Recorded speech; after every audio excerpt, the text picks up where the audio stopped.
Like damn, she wanna afford to touch me. I say I want it, and she got it. What's good? It's your boy Jay, that's me. Let's go ahead and get into NXT from September the 10th, 2024. A very solid, fun show. Hammerstone in NXT freaking kicks ass. Let's go. Let's go. So this show was definitely fun, for sure. So we kicked the show off with the first match of the night. Axiom and Nathan Frazier versus the Street Profits, because the Rascals, mainly Trey Miguel, he was taken out by Wesley. So the match was a no contest because the Bloodline, they came in, the Bloodline being Jacob Fatu and Guerrillas of Destiny, aka the Tonga Brothers. So they destroyed both teams, which was great. Loved it. So they did a DQ finish, which was excellent. This was a smart decision, a wise decision. The Street Profits, under no circumstances, should be losing to NXT talent. That should not happen. Nope. So that was a good call. So good stuff there. And this furthers the Bloodline Street Profits storyline, so that's fine. Moving on. So Tony D, he gave somebody a grip, some guap, some moolah, some money to deal with Obafemi, to take him out. So that was cool. Moving on. So we got a Giulia promo. So she said the top organization in the world, the excitement can be felt from here. The excitement from the fans is flooring, and she's so excited. So this leads us into Giulia defeating Chelsea Green. The match was okay. This forced Giulia to work a softer style. Chelsea Green did great character work. And then in the end, Giulia gets the win via a Northern Lights bomb for the 1, 2, 3. This is fine. It makes sense. And also, Giulia, she hit a vicious knee lift in this match as well. So this makes sense. We'll see what Shawn Michaels is going to do with Giulia going forward. I'm interested in seeing how this is going to work out. I think Giulia will definitely be a star for sure. Maybe on television they'll have her work light matches, and then for pay-per-views they'll have her, go all out. I don't know. Again, we'll have to wait and see. Moving right along. So Blake Howard, one of the new backstage hires in WWE, or maybe he's already been there, I don't know. He had a backstage interview with Trick Williams. Trick said he knows that he's never been in a last man standing match before, but he knows that he has the grit and determination. Don't get it twisted. Trick will get his NXT championship back in Chicago on the debut of NXT on the CW. Trick calls Pete Dunne a world-class butch.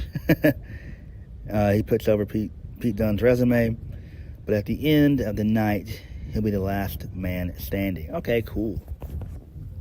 Moving right along, we get a Jordynne Grace vignette. She talked about how having the TNA Knockouts Championship for the past 15 years has been great, and she wants to continue that legacy and make the title prestigious by constantly testing herself against the best in the world, or something like that. I don't know. I wasn't paying attention, so that's cool. Good stuff there. I'm loving what NXT and TNA are doing with Jordynne Grace.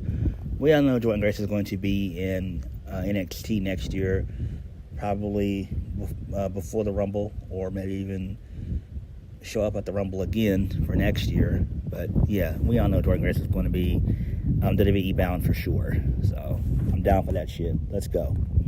Moving right along. So Lexis King, who has a bizarre anime beard, he blitzed about his victory last week, and he's in the barbershop getting a shape of some sort. So we see a montage of TikTok videos of people who he took out, like Eddie Thorpe and Ora Mensah and a couple others. And then Ora Mensah, he comes into play, and he beats the shit out of Lexis King, which is great. So I do like that. Really good stuff there. Moving right along. So Klein, Jordan, and Lola Vice, they had another run-in with the Federal Influence. Who's going to step up to Jordynne Grace tonight? Lola and Jessie Jane. They nearly get into a fight, so that's fine. So it seems like this is the what would you call it? The Basketball Wives of Atlanta? No, I'm just joking. I would just call it the MTV of the women's division. So that's pretty cool. That's what the NXT women's locker room is. It's just a bunch of gossip and slander and stuff. So, you know. Moving on. So this leads us into Charlie Dempsey defeating Javon Evans for the NXT Heritage Cup Championship. He won with the help of Tavion Heights. He made his return back from Japan. So he's back from his excursion in Japan, which is nice. So he did his belly-to-belly suplex on the outside. He threw Javon Evans back into the ring, and this allowed for Charlie Dempsey to hit his double underhook suplex finish for the 1-2-3. That's cool. So that's fine. Makes sense. Really good stuff. What they need to do with Javon Evans is put him in a feud of some sort against somebody so he can, get some more reps under his belt. So, yeah. But, basically,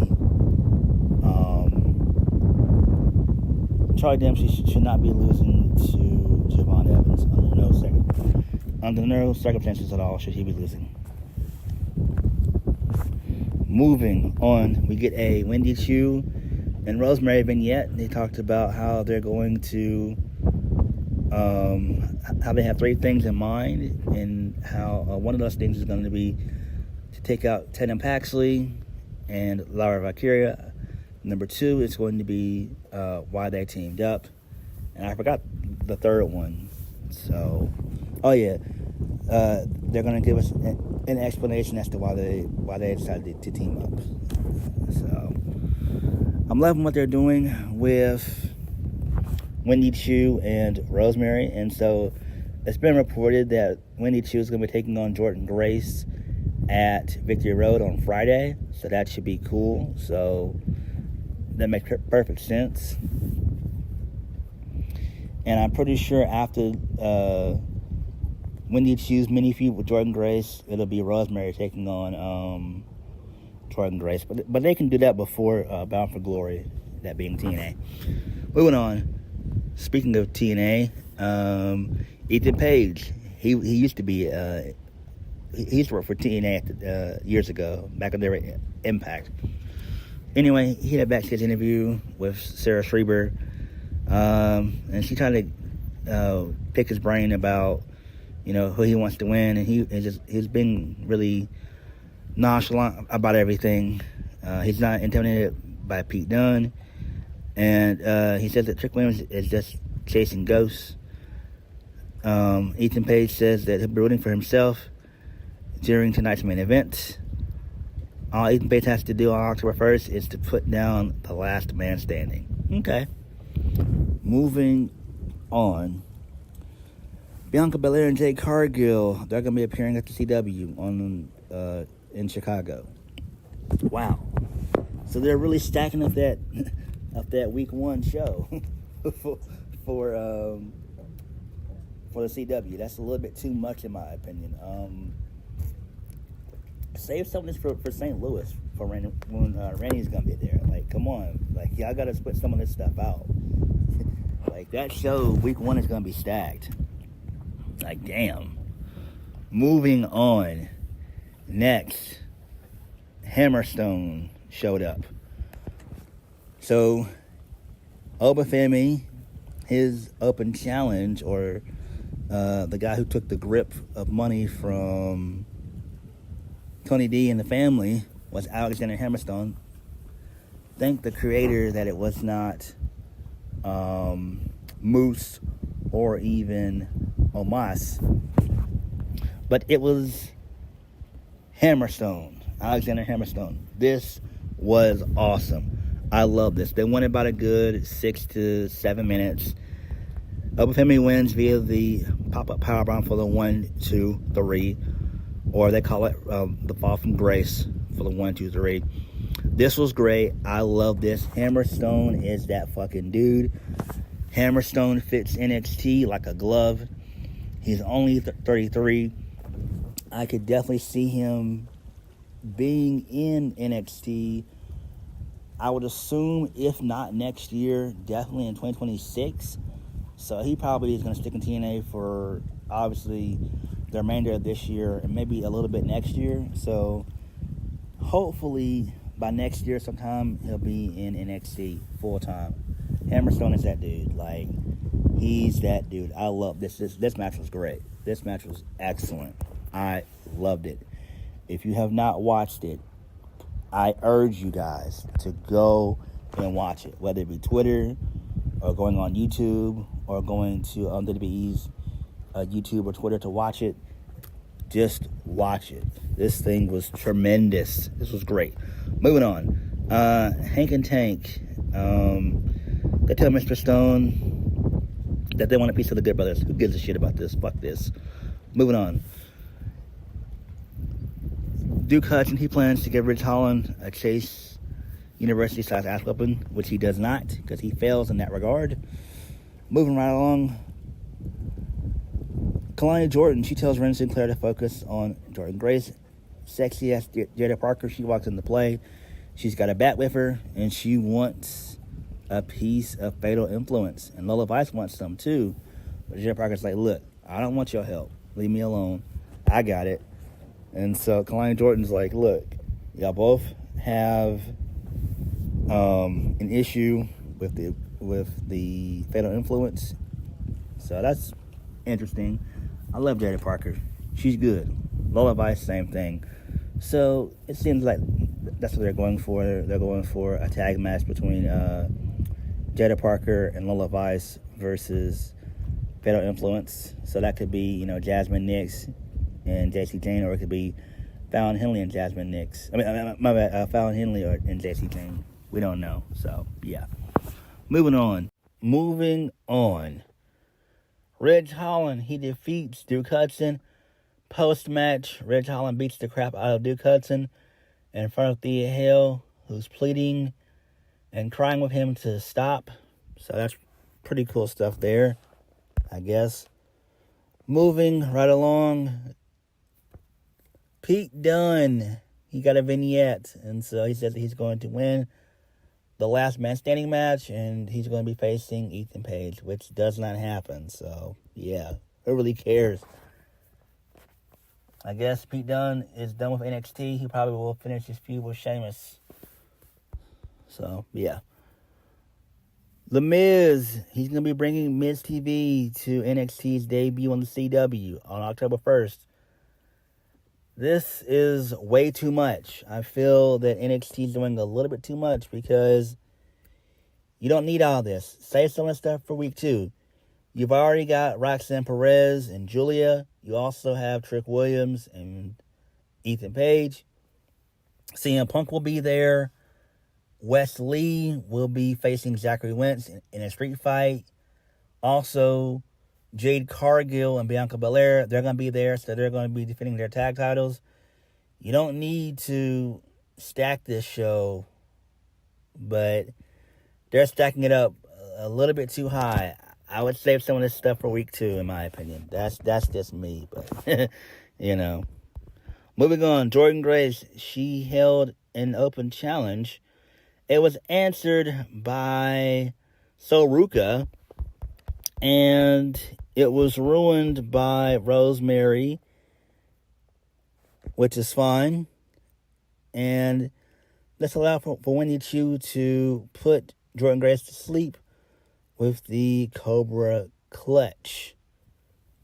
So that's fine because this sets up for their match at Victory Road, which is going to be Jordynne Grace versus Wendy Chu for the TNA Knockouts Championship.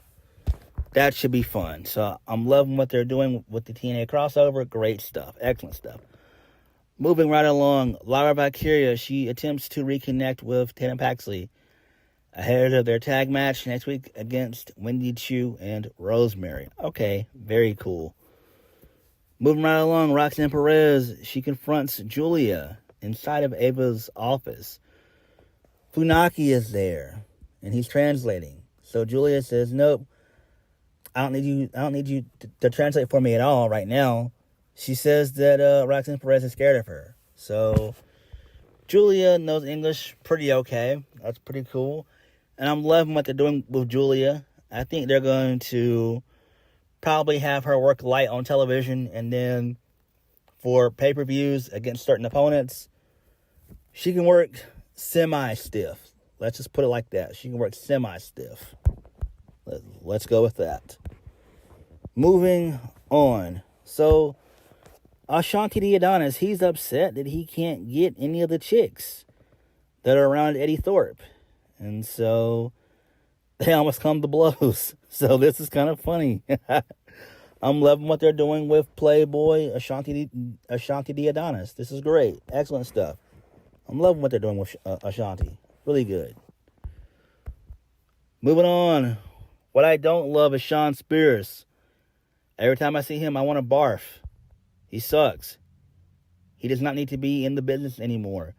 It's time for him to go away and have him do something else. I don't care what he does. Just get him off my television. The same goes for Brooks Jensen. So Sean Spears is not happy that Deion Lennox is trying to divide a wedge between him and Brooks Jensen. Again, who cares about Brooks Jensen and who cares about Sean Spears? They both don't have it. They both suck. Let's move on from this nonsense, please. Damn. Moving on. Main event of the evening. Trick Williams defeats Pete Dunne. He's the last man standing.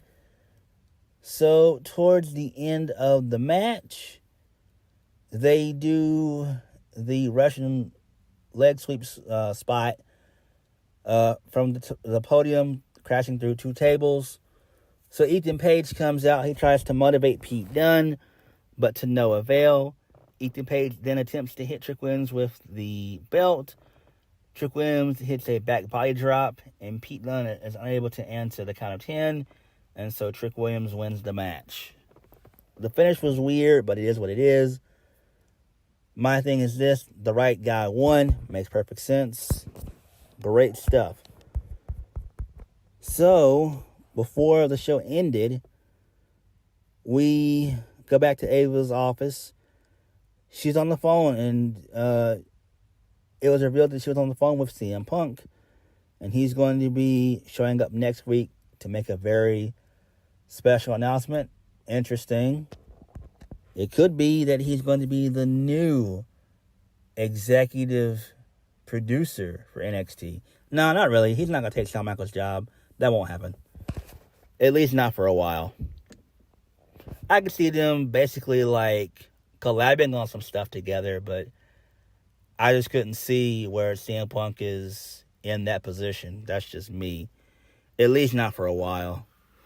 So NXT was solid. Hammerstone showing up was great. Definitely go back and watch Hammerstone versus Obafemi. You will not be disappointed. Please go back and watch it. I don't care how you do it. Whether it be Twitter, Instagram, or YouTube. Go and watch the match. It was great. Excellent stuff. I'm loving what they're doing with Jordynne Grace. Her and Wendy Chu. That's cool. Same thing with Rosemary. So Jordan Grace should easily defeat Wendy Chu, and then it'll be her and Rosemary.